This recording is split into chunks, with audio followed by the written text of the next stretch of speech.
नमस्कार, आप देख रहे हैं टाइम इट। मैं हूं राजीव कमल। नीतीश कुमार मुख्यमंत्री बिहार के, एक तरीके से जब ये 7 सर्कुलर रोड के बाहर हम खड़े हैं, ये गवाह है 2015 का, जब जीतन राम मांझी मुख्यमंत्री बने थे और तब मुख्यमंत्री नीतीश कुमार इसी में आकर शिफ्ट हो गए थे। और ये चर्चा इसलिए अभी भी बनी हुई है 7 सर्कुलर रोड पर, क्योंकि मुख्यमंत्री ने चुप्पी साध रखी है बहुत सारी चीज़ों पर, इसलिए क्योंकि ये जिस तरीके से एमएलसी चुनाव को लेकर या यूपी में गठबंधन को लेकर एक तरीके से जहां बीजेपी से सहमति नहीं बनी है, और यहां एमएलसी में जहां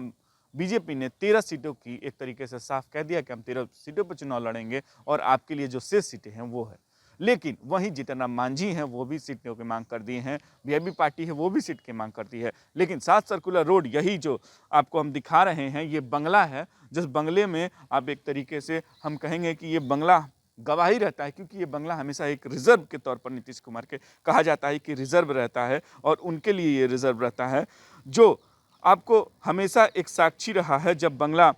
यह मुख्यमंत्री का दूसरा आवास कहा जाता है, जिस आवास में 51 लाख रुपए की लागत से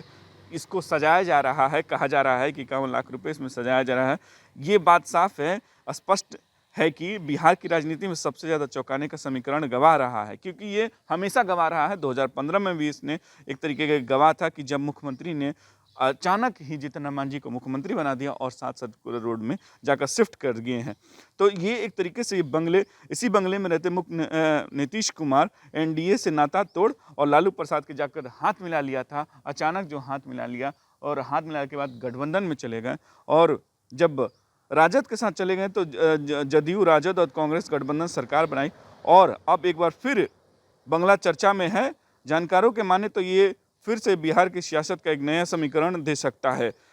अब कुछ भी मतलब एक खेला हो सकता है, अब ये देखने वाली बात है, क्योंकि जिस तरीके से वीआईपी पार्टी हो या जीतन राम मांझी हो, शराबबंदी का मुद्दा हो, भाजपा एक तरीके से साफ कह रही है कि जो शराबबंदी का मुद्दा है उस पर जो मिली भगत है, जो प्रशासन की मिली भगत है, उसी से ये मौतें, जिस तरीके से जहरीली शराब से लोगों की मौतें हो रही हैं, और जो एमएलसी का चुनाव है उसको लेकर भी कहीं ना कहीं समीकरण एक तरीके से नहीं बनता दिख रहा है। तो नीतीश कुमार की एक तरीके से चुप्पी कहीं ना कहीं ये फिर से 7 सर्कुलर रोड आकर ना शिफ्ट कर जाए, और कहीं ना कहीं सियासत चेंज हो जाए, और मुख्यमंत्री कहीं हो सकता है कि यूपी इलेक्शन के बाद मुख्यमंत्री नीतीश कुमार कहीं इस्तीफा ना दे दे। ये कयास है, केवल कयास। मिली भगत है, जो प्रशासन की मिली भगत है, उसी से ये मौतें, जिस तरीके से जहरीली शराब से लोगों की मौतें हो रही हैं, और जो एमएलसी का चुनाव है उसको लेकर भी कहीं ना कहीं समीकरण एक तरीके से नहीं बनता दिख रहा है। तो नीतीश कुमार की एक तरीके से चुप्पी कहीं ना कहीं ये फिर से 7 सर्कुलर रोड आकर ना शिफ्ट कर जाए, और कहीं ना कहीं सियासत चेंज हो जाए, और मुख्यमंत्री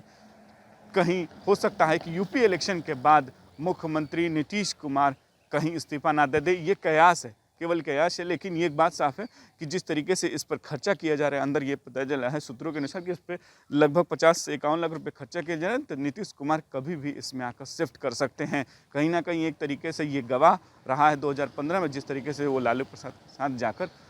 मुख्यमंत्री बन जाते हैं और जीतन राम मांझी को मुख्यमंत्री भी बना देते हैं। जब रहा ये गवाह ही रहते हैं हमेशा 7 सर्कुलर रोड। अब देखना होगा कि आगे इस पर क्या फैसले निकल कर आते हैं और क्या इस पर निर्णय लिया जाता है नीतीश कुमार की तरफ से।